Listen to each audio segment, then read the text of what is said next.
You just realized that you needed to hire someone yesterday. How can you find amazing candidates fast? Easy. Just use Indeed. When it comes to hiring, Indeed is all you need. Stop struggling to get your job posts seen on other job sites. Indeed-sponsored jobs help you stand out and hire fast. With sponsored jobs, your post jumps to the top of the page for your relevant candidates so you can reach the people that you want faster.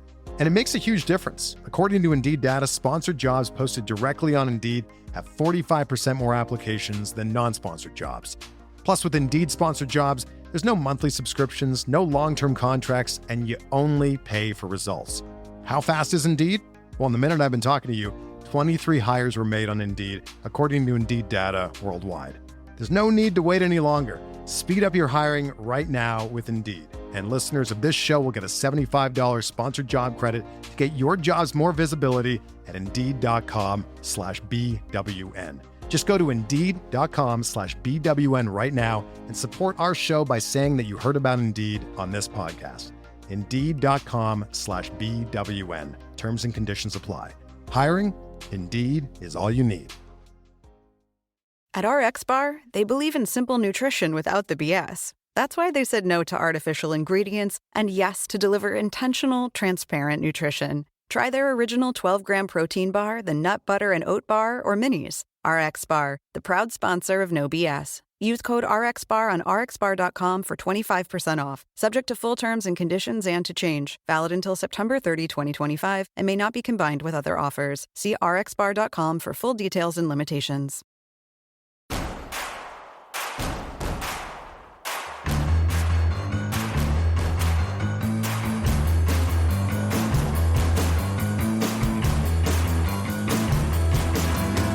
From your favorite source for Chicago White Sox talk, delivering news, interviews, analysis, and more.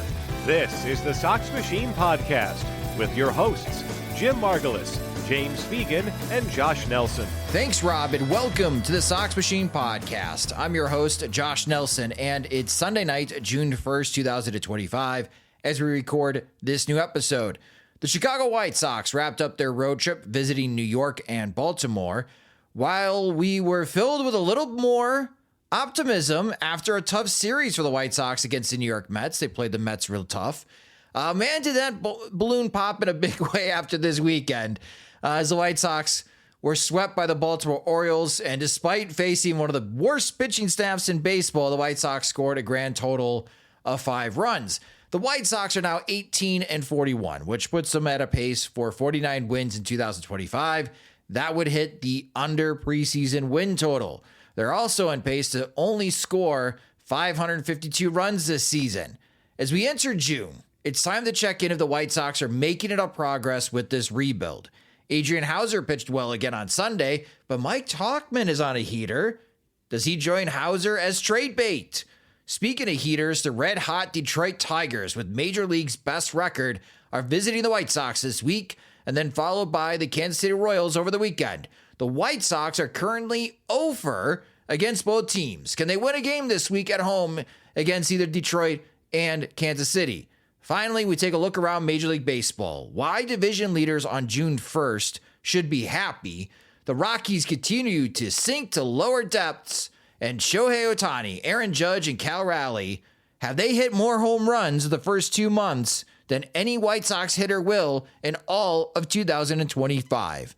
Lots to discuss, so let's get started. Joining me is Sox Machine's managing editor, Jim Margulis. And hello, Jim. What a series in Baltimore. I was optimistic the White Sox would score some runs. In our previous episode, I was hoping, wishing, forecasting 15 runs scored, and they scored 5. What the heck happened in Baltimore, Jim? Well, both teams combined to score 14. Yeah, so not even close. Yeah, and the Orioles' contributions, they didn't reach 15. I mean, professional effort by the pitching staff. You know, they have that going for them. But yeah, just not a whole lot of offense. The biggest show of force was the Coby Mayo base running adventure. The AJ Pierzynski home version, not as successful in drawing the interference call.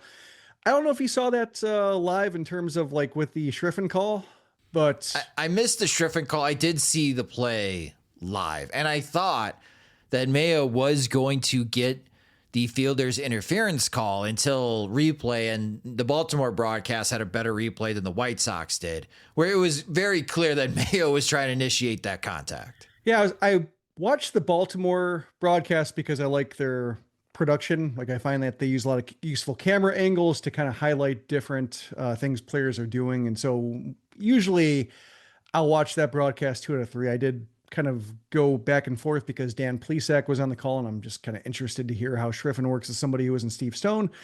But I had it on that one first. And then when the benches cleared, I went to the White Sox call, rewound, because like, okay, got to hear Schriffen here, because this is, he's been toned down this year to where we're not having Schriffen minutes very often this year. He's not standing out one way or another. I think that's mostly a good thing. But in this case, okay, bench is cleared. One of the ways he made his mark last year, for worse, was the Tommy Pham incident, where don't care how many L's were taken. Like, this where we're not taking that. We ain't taking that.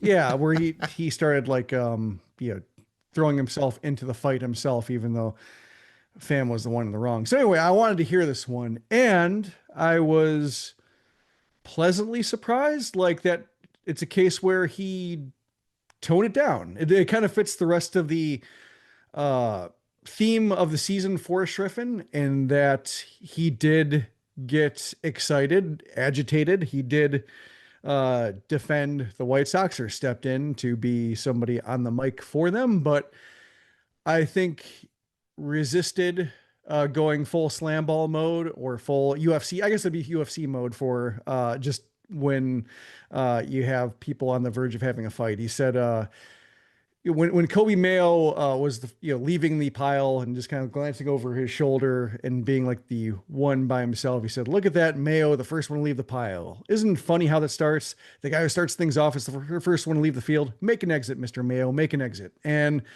it's like slightly cheesy, but then that was it. Like, I was expecting the cart to go off the rails and be like, oh no, here comes the series of tweets, blue sky posts, awful announcing posts, Facebook posts, just piling on the Schriffen soundbite. And he avoided, like, he said his piece, he showed his personality, or what his instincts are, but he did not follow it to the same disastrous ends that the Tommy Pham play generated a year ago. So another sign of maturation, I think, on the side of Schriffen there, by just saying his piece, then leaving it there. Progress. Very funny play though. Like, that was, especially once they showed the angle from behind first base. Yeah. That was the play that AJ Pierzynski made famous with the White Sox for just getting in a rundown, sticking his elbow out, and then, backpedaling and arms flailing, like but it was very much the arm did the work and his body stayed within the baseline. And it was very comical the way that the glancing blow off the elbow caused him to start pinwheeling and spiraling out of control in the base paths. But it drew the call, whereas Mayo threw his entire body onto the infield grass and like, no. And I liked the response of Sosa and Rojas, just like looking at him on the ground, almost like pity. Like, what was that? What do you do? We're the White Sox, and we think that's sad. We're literally the White Sox, and that's beneath us. And so I thought that was an appropriate response in the field. Yeah, right call on the field. And speaking of progress, so here we are. We're in the month of June. The White Sox went 11-17 in the month of May. That's more wins in a single month than the White Sox had at all in 2024. So you can consider that progress. But the White Sox start June 0-1. And as we enter June, the White Sox are on pace to only score 552 runs this season, which would win me a steak dinner bet, and finish with a 49-113 record. The White Sox, if you look at their expected win-loss record on MLB.com/standings, are technically underachieving by 5 games. They should have 23 wins. That's their expected win total. What's not helping the White Sox is that they are 3-15 in one-run games this season. So that's going to leave a mark on the expected win-loss compared to the actual win-loss record for the White Sox But the question I have for you, Jim, as we enter June, is enough progress being made by the White Sox this season? On the pitching front, I think enough is happening, especially starter-wise, to where like Davis Martin looks good, Sean Burke looks fine, Jonathan Cannon, assuming he's all the way back from like the back injury and the scratch, he looked a little rusty coming out of the gate, but stabilized, assuming that he's past whatever caused him to miss his start by a couple days. They're fine. Shane Smith, I think you're seeing a little bit of mid-season, not so much regression, but maybe league figuring him out a little bit, him getting a little bit fatigued or just, not being as sharp. And so it's the June blahs now that he's reaching to where he's got to just overcome it. But like the stuff looks good. The stuff looks like it'll play. It's just a matter of like building up his conditioning. And then you have Adrian Hauser rounding it out. And like, that's a good mix of drafted players, a scrap heap pickup. And I think Rule 5 is probably, it's a different kind of scrap heap nonetheless. And then, veteran low cost signing. Even before like Hauser, you had Martin Perez, who was filling that same role in terms of being decent for what you signed him for, which is being a veteran's innings eater. So, I think pitching wise, it's fine. The bullpen has been better. I think there's, you see Will Venable finding some relievers he's trusting more than others. And, just a matter of like finding the right guy at the right moment. Cause I think like their low leverage guys are performing well in low leverage. It's just a matter of like when the save situations arise and, they start gripping the ball a bit tighter. Do they have the guys who can get those outs? But I think they're keeping the game within reach, which, considering they're trailing for a lot of these games, like they trailed for most of the Baltimore series, the bullpen kept the team within reach. So I think you're seeing evidence that the starters are there. Position player wise is the big question so far. I think right now it's a transitional period with the lineup to where a lot of the problems with the offense are because Andrew Vaughn's so rough. He's in Charlotte. Luis Robert Jr. looks like he should be in Charlotte. And without those two guys producing at even like average levels, which nobody had grand hopes for Andrew Vaughn. I think, hopes were higher for Robert, but just without them even performing at average levels, you just don't have a heart of the order. You have some guys who can get on base at the table, but they're setting the table for who? And that's not really happening. You have Joshua Palacio still getting a lot of at bats. He's cooled off a little bit. I mean, like he looks like Joshua Palacios, which is a quadruple A outfielder, and that's no knock on him. It's just a case of they've had to go to that well a lot.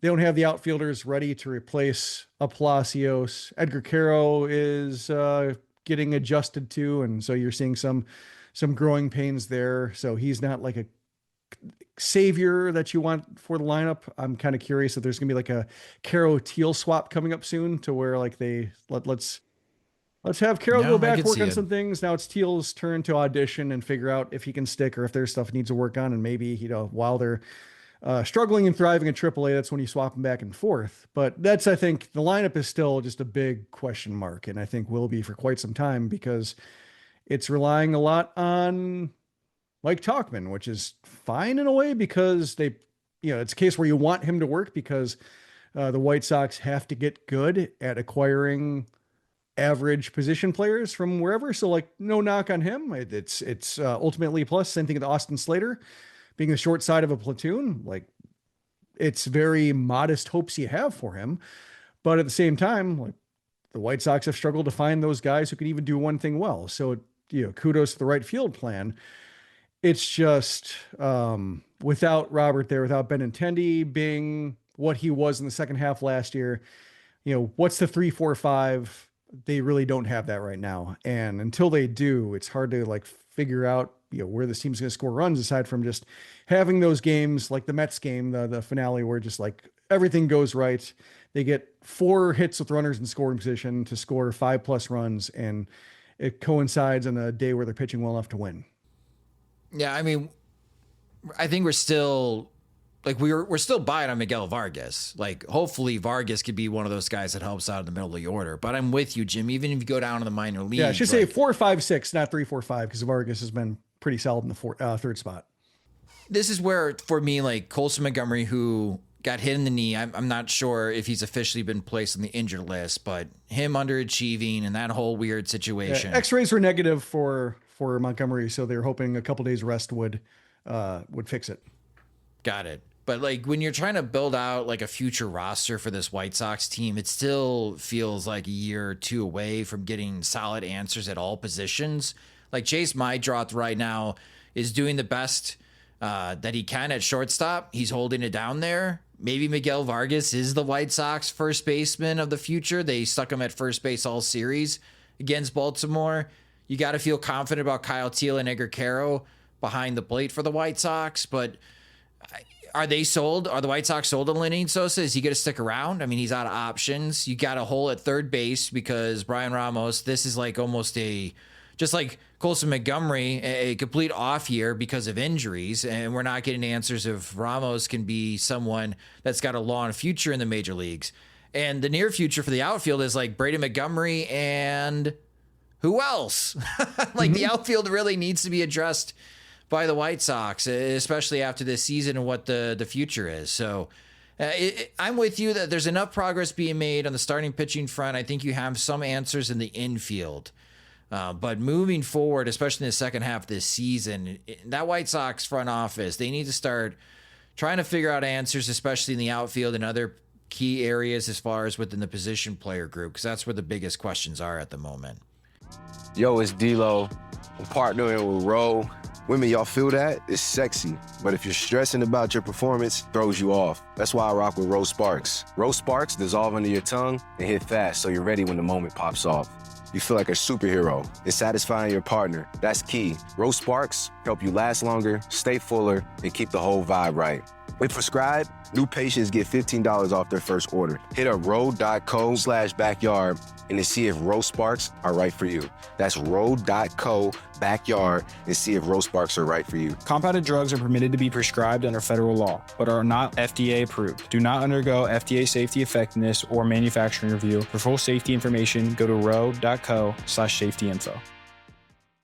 You know what makes every outfit look better? The right bra from Third Love. Their bras make it easy to get what you want. Plus, they make over 60 sizes, including half cups you won't find anywhere else. Third Love solves bra problems, or what they call problems. Real women test every style they make. Comfort and support are guaranteed. So stop settling for bad bras. Get your problem solved today. Save $15 on your first order with code podcast15 at thirdlove.com. Now, you mentioned Mike Tauchman. Tauchman is on a heater for the White Sox.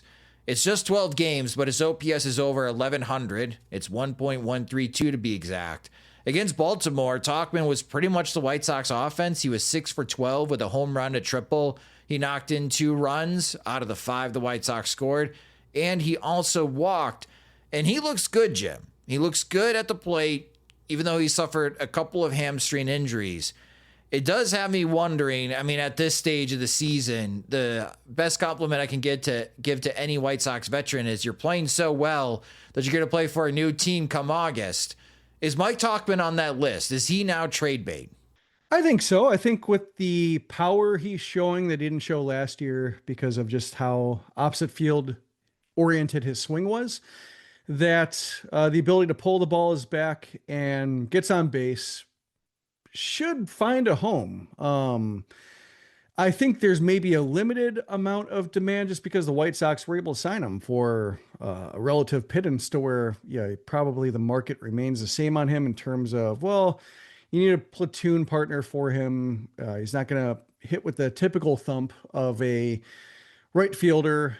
He's not a plus defensive outfielder, but he's fine out there. So, he's got some weaknesses to where he's not going to, I think, transform a lineup, but we saw Paul DeJong get traded last year, and with the power he showed, and it was a case where he didn't one thing well enough, which is hit homers and be able to stand at shortstop, even though like the metrics didn't like his shortstop play at all, to where the Royals traded for him. So with that in mind, if Tauchman is getting on base and only doing that, like if the power regresses a little bit and he's back to slugging 400-ish or closer to 400 than 500, and it's not defining him. And probably getting on base, strong walks, long counts, professional at bats is going to be his calling card, and the team will sign up for that.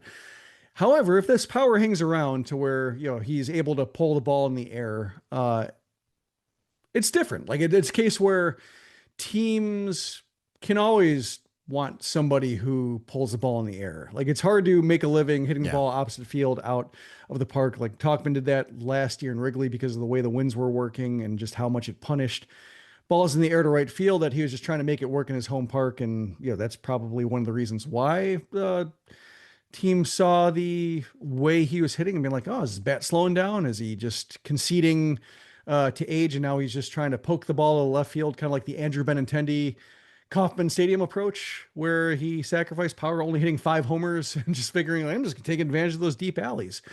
Except Benintendi signed him for $75 million. But Tauchman, I think, is a case where if he's pulling the ball in the air, along with like getting on base above average rate, like, yeah, he should have a pretty wide market. Maybe not like a market if everybody's going to be champing at the bit to trade a top 100 prospect for him, but at least maybe enough to drive up the price a little bit and be a little bit more than say like a Gerald Rosado, which is what the White Sox got from the Royals for Paul DeJong. I totally forgot what the White Sox got for Paul DeJong, but to your point, they were able to find someone to take on Paul DeJong, as DeJong was a bench bat, and I assume that's what Tauchman will be for a contending team. I just don't think he's going to be around for a long time. So enjoy this heater while you can, White Sox fans. Now, someone that White Sox fans do not want to be around for a long time. I don't even know if White Sox fans want him around in a short time.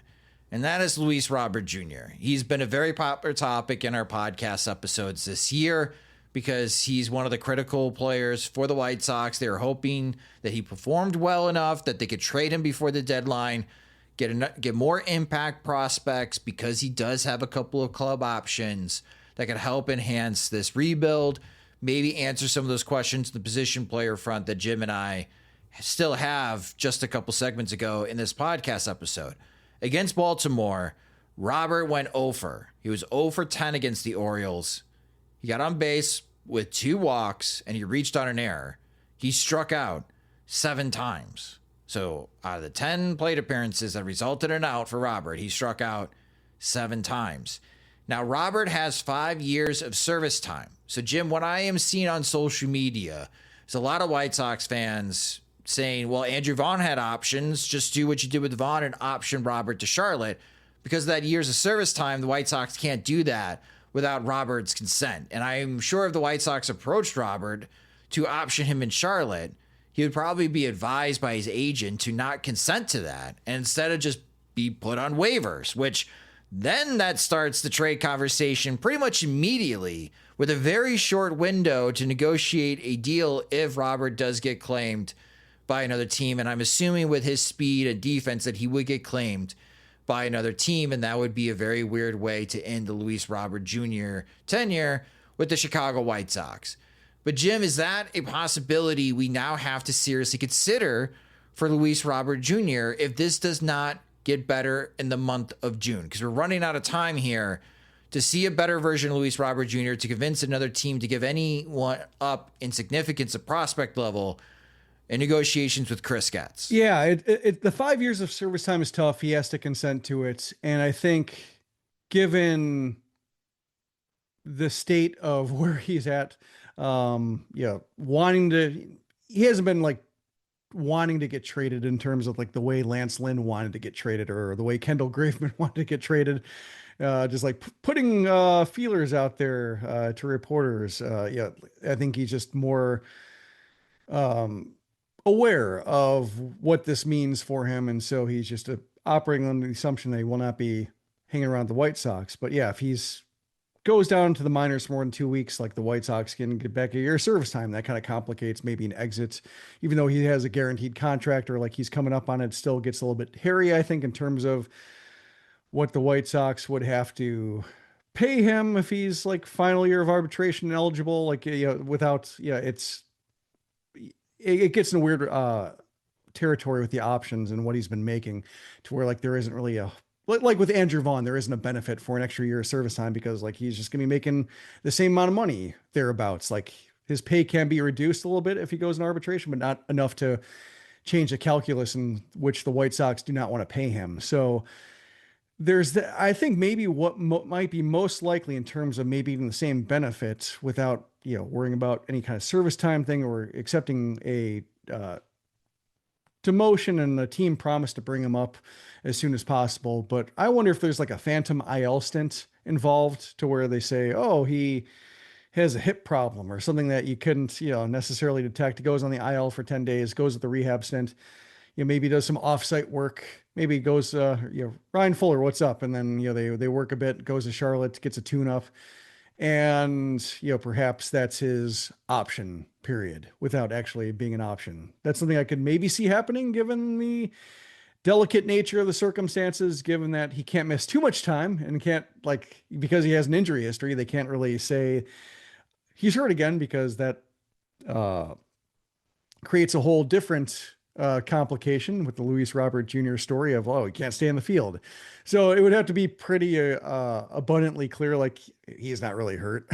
And it's a way to get him back on track. But something like that, like a reset of some kind, that seems to me to be maybe the simplest option if they can figure out a way to do it, if Robert's amenable to it. Because I imagine Robert's, we've seen his quotes that he's not trying to false bravado his way through it by saying, I'm better than this. Turnaround's right around the corner. Just watch me. He's being very direct in the sense that I'm not performing. It's been a struggle. It's not great right now.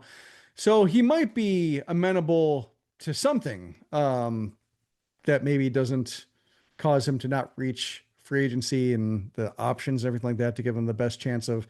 Because I think Robert, even if he doesn't get traded, he follows the Eloy Jimenez path of getting traded to a team that can use his outfield play. And if that doesn't work out, they won't pick up his options and he's a free agent and then he has to find the best possible deal.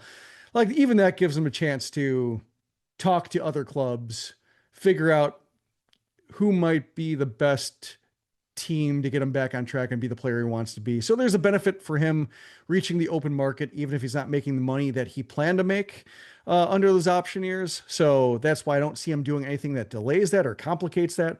But there is that IL stint might be the way to do it in a way that acknowledges the struggles right now. Because right now the White Sox basically have two Michael A. Taylors, and that's too many, I think, in my opinion, because it's the Taylor signing itself seemed like a hedge against a spring training trade of Robert, and having them both on the roster at the same time performing like the lesser version of those two players is it's really dragging things down. The Phantom IL stint, very popular in social media. Many are making the same suggestion, Jim. You just need some type of ailment that you can use in order to generate that IL stint. And I don't even know if there is one right now for Luis The hip's Robert. always a popular one, I think, in terms of you can't really see it. Just I felt something. Yeah, I guess. It'll be better.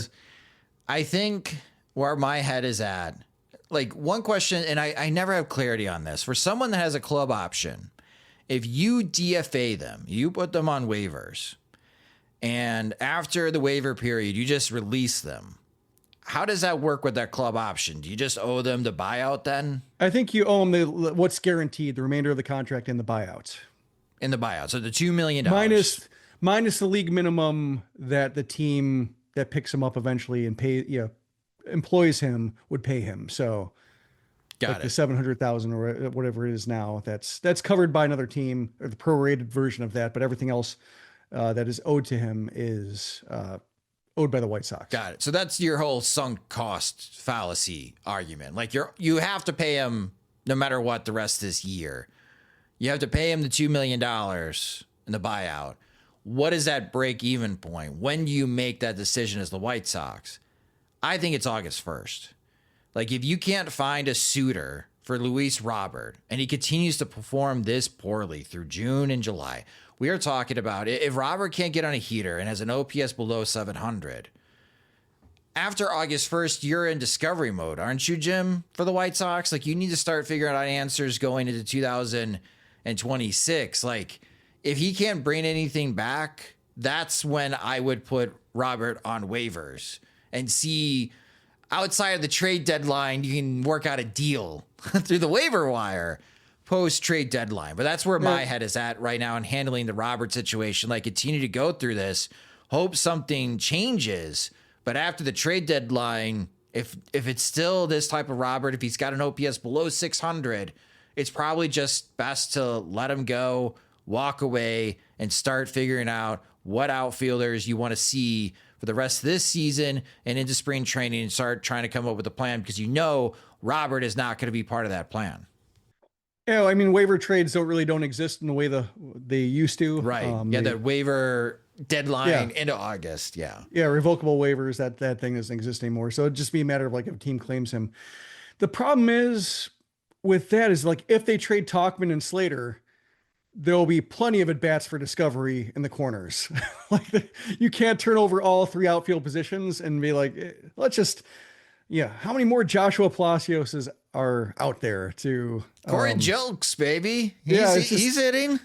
Yeah, I mean, but that's the dead end you get into, where it's just, you're going to all these Zach DeLoaches of last year that end up getting DFA'd and not claimed by another team, so they're still in the organization. That's what you get into when you just try to audition for the sake of audition. I get what you're saying, and in a vacuum, there's no point in playing them. And we saw that last year with Moncada, that they just said like, "Well, we'll call you up, but we're not going to play you. We're just going to turn the page on you."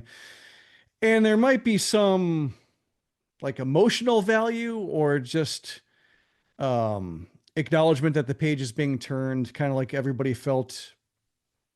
I don't know, better is the case, but just felt like a sense of closure when Jimenez and Moncada were out, because like there's just the false hope that every single off-season plan or spring training plan A was built around. Like, you no longer have to worry about that or just have that in the back of your mind. You can just concede it being like never going to happen. And so like you can keep doing that, but as we're seeing right now with the White Sox team that's still on track to win fewer than 50 games, like that has limited value in terms of actually improving the talent on the field. So like his defense is still valuable. When he gets on bases, his base running is still valuable. So look, I like the idea of I've seen him bat seventh, like bat lower, start subbing him out. Lower? Yeah. I mean, bat him ninth. Yeah. I mean, like it's a case where if he's playing that poorly, just like he's Michael A. Taylor, that's kind of how you have to think about it. Like he's there for his glove. And if he gets on base, it's gravy. But yeah, it's unfortunate, but, and it's both unfortunate, but also amazing that like all these contracts that Rick Hahn signed, Moncada, Jimenez, Tim Anderson. Well, it's funny, like even Adam Eaton wouldn't have gotten to the club option stage, like because of his knee injuries, like his game collapsed before he became a free agent because they declined options on him. Just like every team option period, like in the whole idea of like service time being valuable, like all these extensions are a great argument against the whole idea of jealously guarding service time, because everything is collapsed by even before the point that they got to those team options. None of them, right? Not a single one would have played a year under their club option. Jose Quintana, I think. Okay, well, yeah, that was pre-rebuild. Well, Adam Eaton was in that same boat of like. Oh, that's right, he was. Yeah, that 5-year, $24 million contract. Yeah, which that was a no-brainer, and like Tim Anderson's was a no-brainer. Then they just got exponentially more expensive as players realized, like, hey, we're selling our services way too cheap, and we have to make teams take a little bit of a gamble on our services, and the White Sox have lost that gamble. I don't have a real good idea. Like my idea is not even all that good. It's hard to come up with any idea to get him back on track. Like maybe the Phantom IL stint can work, sending him to Arizona. It's bad. That's all I can really say. Yeah. It's unpleasant. Yeah. There's just we're all grasping for straws right now, and for the White Sox to figure out Luis Robert and Luis Robert to figure out himself. He's put himself into a tough situation as far as his major league career. Makata seems to be doing okay with the Angels, but he only signed a $5 million deal.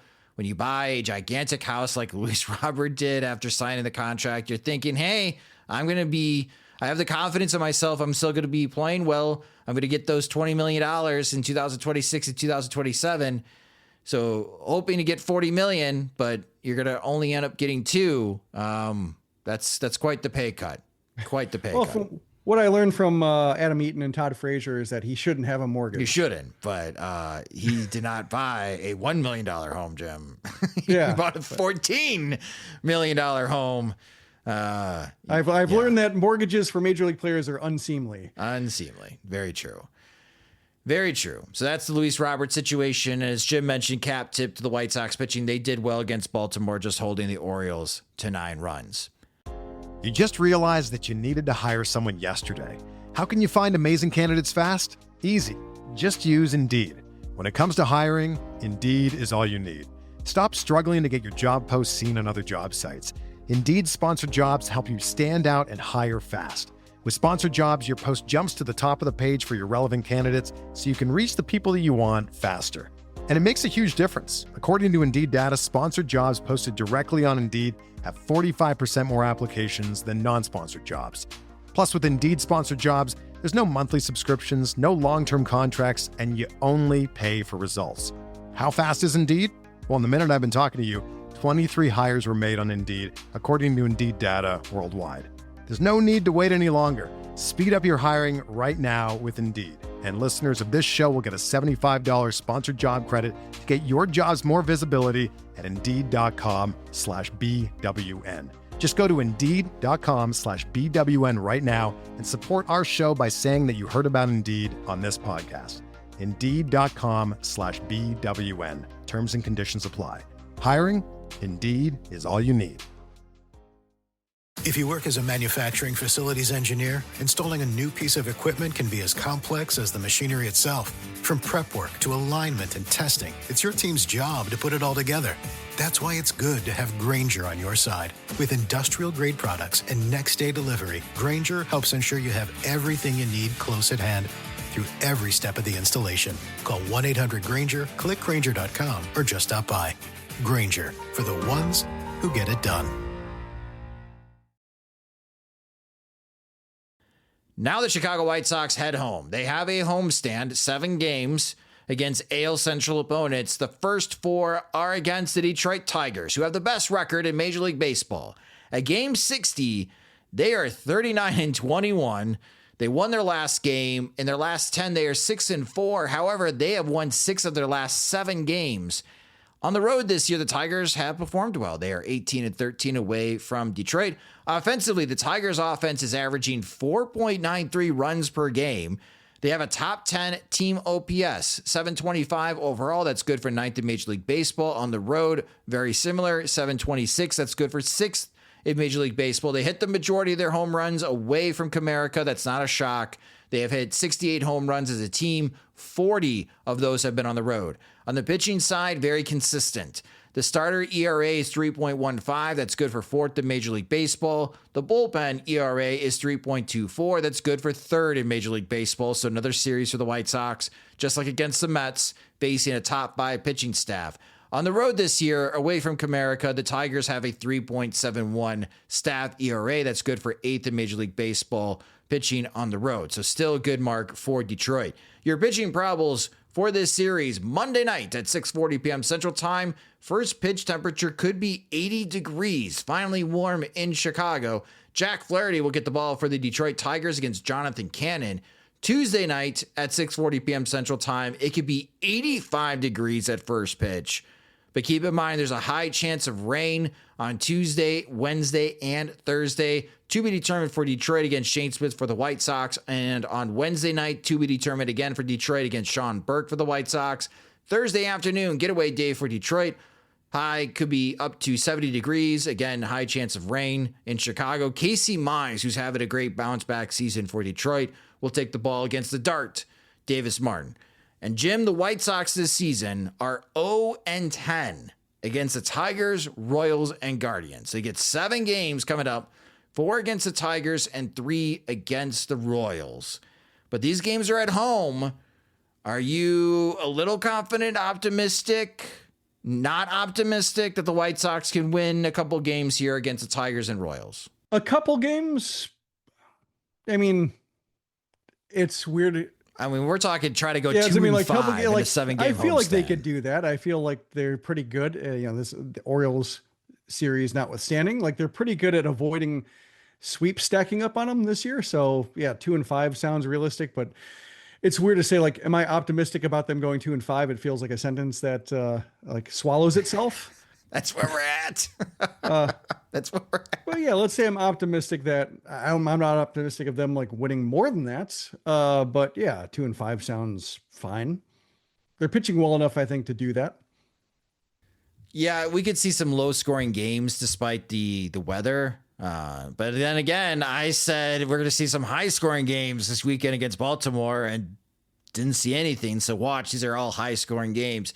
And hopefully Mother Nature is cooperative and they can get these 4 games in against Detroit. But Detroit, I think it really sneaks up on people when you look at the MLB standings, Jim. They have the Major League's best record.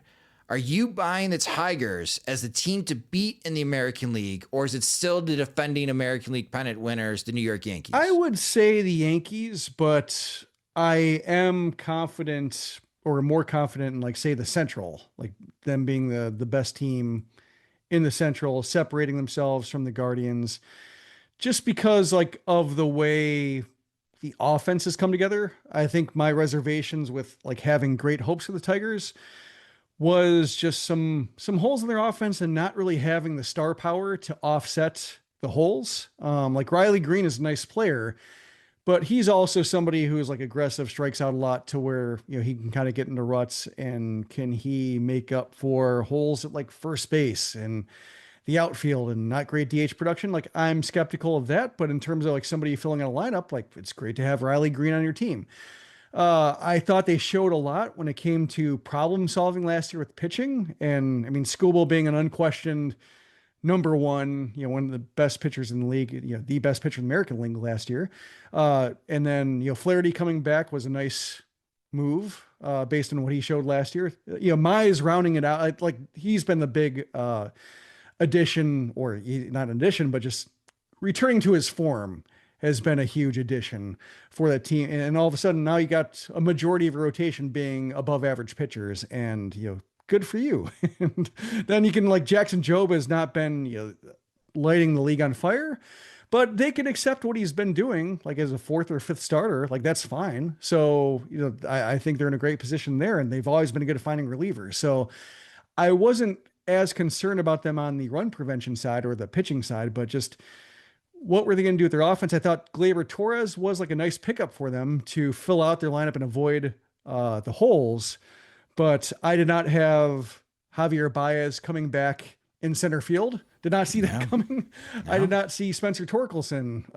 They looked like they were done with him, and now he looks like the number 1 pick he was always supposed to be. So those 2 players, I think, are what changes the calculus in terms of them being as good as any team in the AL Central, or as feisty, to being like, no, it's a good team, the best team in the AL Central, and can give the Yankees problems. I just want to see this mix withstand a full season. Like, can Javier Baez be this player for a full season?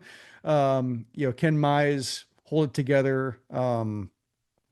Those are the questions I have. But in terms of what they've done with their lineup to avoid like just the real huge problems, like shortstop is really the only place where you look at their production and say like, they might look for help at the deadline there. Everywhere else, like, they're getting by, and that's good for them. Good for Jason Benetti, I guess, in terms of like having great games to call for a team everybody likes. Not everybody likes, their fans like. It seems like the fans have really liked the way that the team has come together, and it must be nice. Yeah, the Tigers' number one picks playing like number one picks. Spencer Torkelson this year leads the team with 14 homers. His OPS in the season is 856. So if you're looking for hope from Andrew Vaughn, maybe this stint down in Charlotte can spark a turnaround that it has for Torkelson. And Casey Mize this year in 9 starts, 51 innings, a 2.82 ERA. He is 6-1 on the season. Pretty impressive bounce back for Casey Mize. Yeah, Skubal, 2.26 ERA, Flaherty, 3.94, Reese Olson, 2.96, Casey Mize, 2.82, and to your point, Jackson Job's got the worst ERA of the group, 4.22, and he's a rookie. So, yeah, everything's really clicking for Detroit. I think I'm with you, though. Come playoff time, I would still expect the Yankees to beat the Tigers because the Yankees have Aaron Judge and the Tigers don't. And I think Aaron Judge is that big of a difference maker right now where, yes, the Tigers have a better record, but if they were to play against the Yankees in a 5-game or 7-game series in the postseason, I'm still picking the Yankees to beat the Tigers, Jim. I think Aaron Judge, he's that good. The question I have with the Yankees is like they have a few stories like that as well, like Paul Goldschmidt's coming back from the dead and having some yellow flags in this game, not quite red flags, but in terms of like, I know Mike Petriello has been like a little bit skeptical in terms of like, can he keep producing like this all season? Like aside from Judge, and you can't really say aside from Judge because he's just that massive of a presence, but like their lineup is kind of similar in terms like a lot of good performances, no killer performances. If Judge has to miss time, like is your offense Trent Grisham based, which is weird to say. There's not that typical running mate, with Judge and Juan Soto last year that they had. Like Jason Dominguez is doing fine, but Cody Bellinger has been a nice addition, but nobody's really there isn't a Bash brother. It's just kind of it's Aaron Judge and then like a great supporting staff. And so that's why I think, Judge being a freak right now with just, putting up Ted Williams numbers, like pre-integration, basically, like in terms of, like you have to go back that far to see like a line that insane, just with the batting average involved too, that he's hard to ignore. But I do like I think I like the Tigers pitching staff better just because their bullpen seems more sound, top to bottom. And I think they're getting enough from their starting pitching to where they're not going to wear their bullpen out. And so that's, I think, in low scoring games, I think the Tigers could be pretty formidable. I think the pitching staffs, first 2 starters, or like the starters are going to be looking to win postseason games, are pretty equal. Because I think, Max Fried has been living up to that deal he signed. And then Carlos Rodon's been good too. But I think like when you look at the rest of the rotation and the bullpen, I do like the Tigers pitching staff more. It's just, they don't have that killer offensive piece right now. And it's we've saw with the 2005 White Sox. It's like that perfectly stitched together offense of players who won't kill you and players who can help you win games. They can take turns getting hot. You just hope that they don't all go cool at the same time. Tigers are doing a good job of sharing the load. And I think the Yankees are not too dissimilar except for one big factor.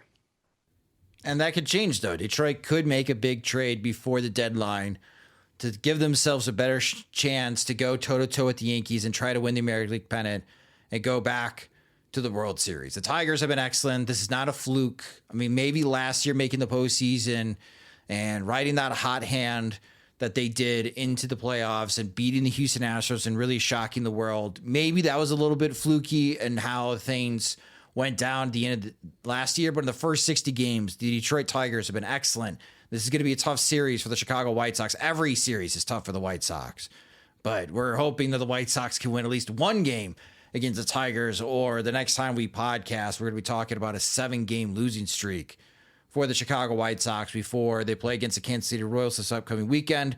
And Jeff Bassett at ESPN just tweeted as we were recording this that Jack Gaglione, their first-round pick last year, taken one spot after the White Sox selected Hagen Smith in the first round, is going to be called up to the major league. So I look forward to that reaction from White Sox fans when they see Jack Caglianone in Chicago. I mean, that's one of my reactions that's not aging well. It's been like, I think I like the White Sox with Haken Smith a little bit more than, because I didn't trust their hitting development. I don't know if I trust them with Jack Caglianone, and then like they get Ryan Fuller afterwards. Like maybe if they put him in a different order, perhaps I would have liked Caglianone a bit more. But yeah, right now with Smith on the injured list and working out some mechanical things in Birmingham and Caglianone, at least earning, we'll see if he sticks.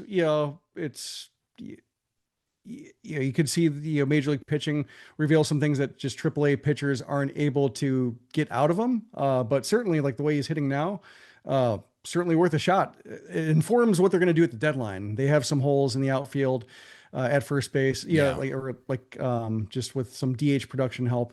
So I think giving him a look now probably makes it a lot easier to understand, like, is he going to be somebody who can hit in September, or we can count on in September? If not, how are we going to factor him in to what else we add come July? The Royals desperately need offense. They have scored 7 fewer runs than the Chicago White Sox. That's how hard it's been for the Royals to score runs. They're still 2 games above 500.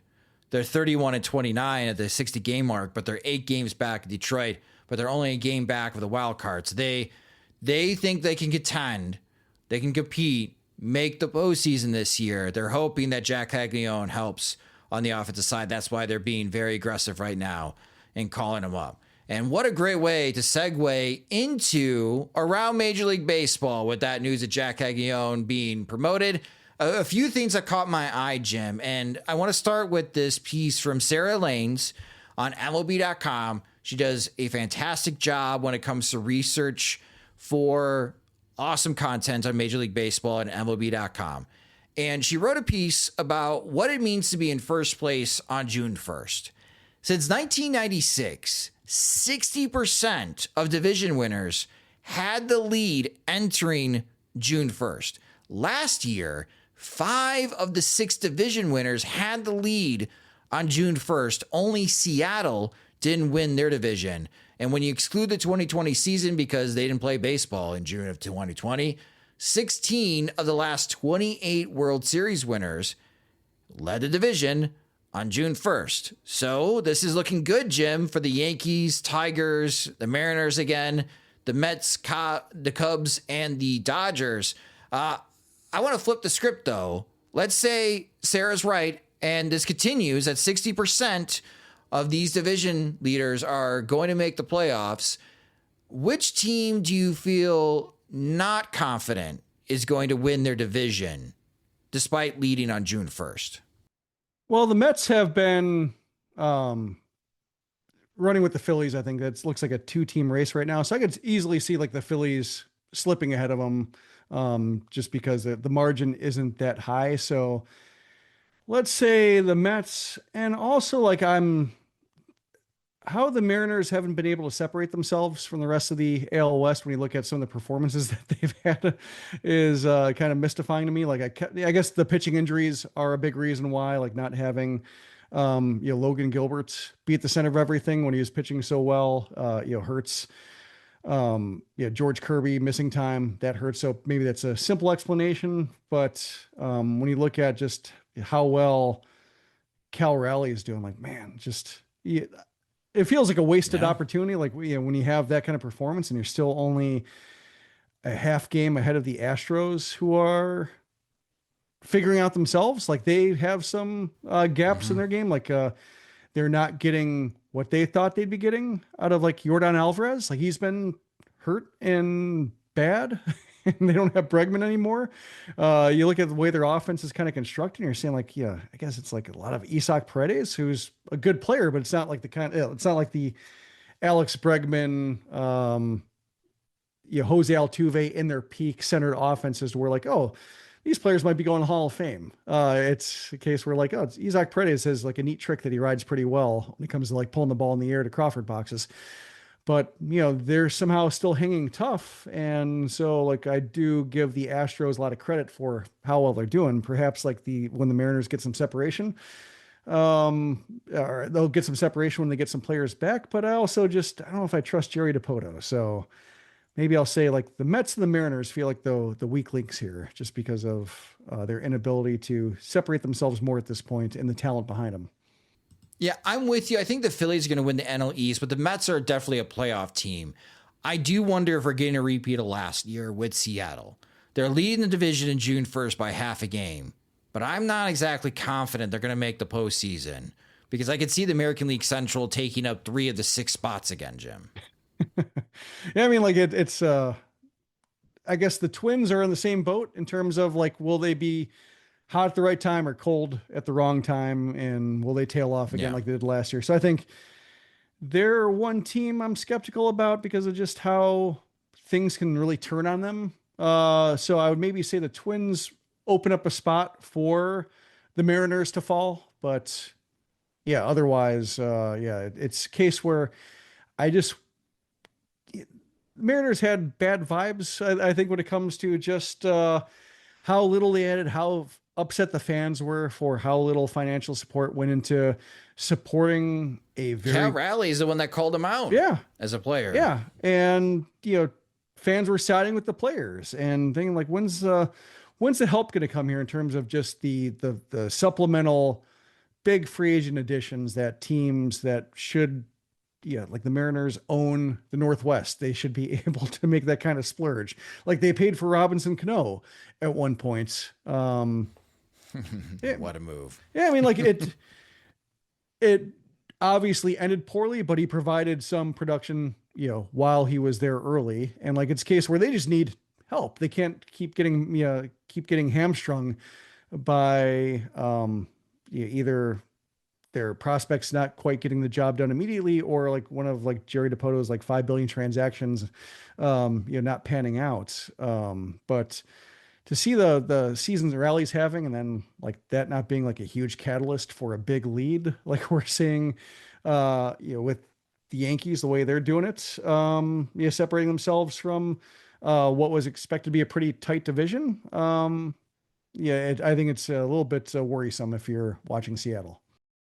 All right, so Jim and I, out of that list of 6, we're not feeling confident about Seattle, and we think that the Phillies are going to beat the Mets in the National League East. But still, if 4 of the 6 do win the division, and they had the lead in June 1st, that's a remarkable fun fact that Sarah Lanes was able to find. Yeah, I think even the Mets, like I could see them outlasting the Phillies just because Juan Soto's been not Juan Soto. He's heating up. He's heating up. I mean, like in terms of if he's back to being what he was with the Yankees last year, all of a sudden, like that offense is a lot more dangerous. And, perhaps if they're leading and they're, do they have they have the National League's best record tie with the Cubs.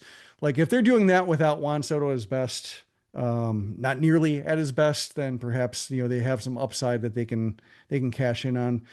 Farm system, they have some players to trade, to make additions. So I could see them outrunning the Phillies. Just if I had to pick one, I would say maybe the Mets, because the Phillies are a quality team behind them. Got it.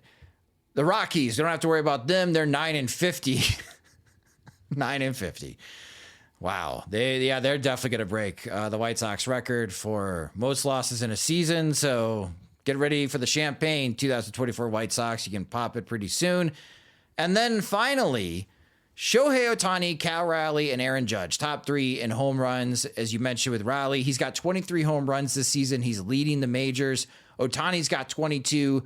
Judge has 21. Miguel Vargas leads the White Sox with 8. Vargas is on pace to hit 22 home runs right now in 2025. So, Jim, the question is, have Raleigh, Ohtani, and Judge on June 1st hit more home runs this season than anyone will for the Chicago White Sox over 162 games? I'm going to say no, but it's close. I think Vargas could get to 25.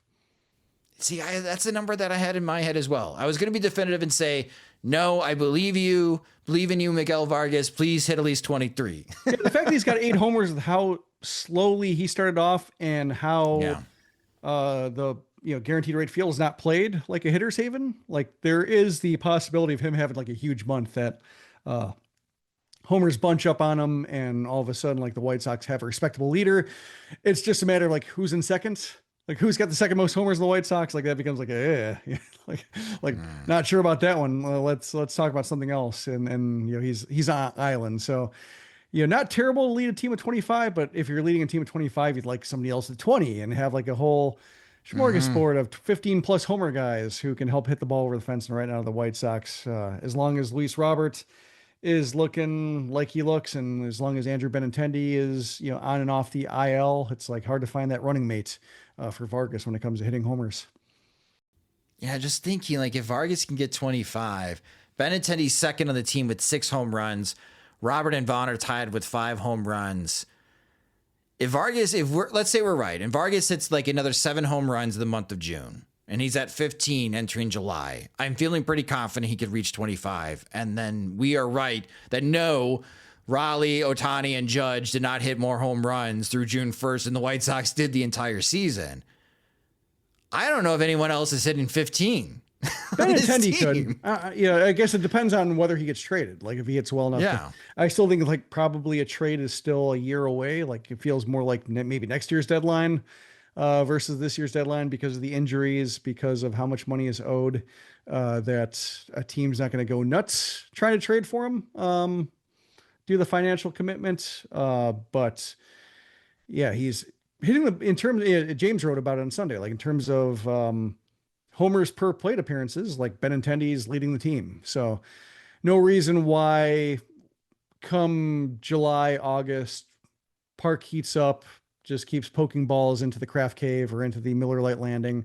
And you're not producing a ton around it, or not offering a whole lot of defensive value. So it feels like a pretty empty 20 homers, but it's 20 homers nevertheless.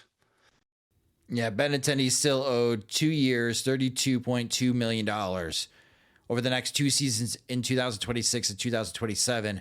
That doesn't include what he is going to be paid prorated wise. If you're trying to think of an Andrew Benintendi trade post July 31st, you have to add that type of money into it. Maybe a team, if Benintendi was a free agent, would be willing to pay him 2 years, $32 million, but he needs to get on a heater to make that trade possibility more realistic. But let us know what you guys think in the Sox Machine podcast comments. Have Ohtani, Raleigh, and Judge hit more home runs than anyone will for the White Sox on June 1st? Kind of a scary thought, but what a great season that Raleigh, Ohtani, and Judge have, and hopefully Vargas does reach 25 home runs to make Jim and I look a little bit smarter, and our prediction is correct. But that will do it for this episode of the Sox Machine Podcast. Thank you guys so much for listening. If you just discovered the Sox Machine Podcast, you can listen and subscribe to the show wherever you listen to podcasts, such as Spotify and Apple Music. You can also listen and watch our videos on our YouTube channel at youtube.com/Sox Machine. You can follow us on social media. We're on all the platforms at Sox Machine. You can follow our beat reporter James Fegan at JR Fegan. You can follow me at SoxMachine_Josh. We're on Blue Sky. Simple, SoxMachine.com on Blue Sky. James is jrfegan.soxmachine.com. I am josh.soxmachine.com on Blue Sky. If you enjoy our work and want full access to all of our coverage of the Chicago White Sox, Major League Baseball, the MLB draft, and even some of the college baseball happenings I'll be writing about this upcoming week as soon as the dust settles in regional play, which has been very chaotic. Jim being in Nashville, I cannot wait on Monday morning to see what that reaction is going to be, with Vanderbilt being the first #1 seed ever to not make the regional final. But if you want our full access and have the comment section open up for you and additional tiers of benefits as well of being a Sox Machine subscriber, go to SoxMachine.com to sign up. Monthly plans start at $5. We even have a couple spots open in our Veterans Committee as well that gets you direct access to both Jim and James in our group chat. Again, sign up at SoxMachine.com. The Sox Machine Podcast is a production of SoxMachine.com. You're for all things Chicago White Sox baseball and part of the Blue Wire Podcast Network. Alongside Jim Margulis, I'm Josh Nelson. Thanks for listening and watching.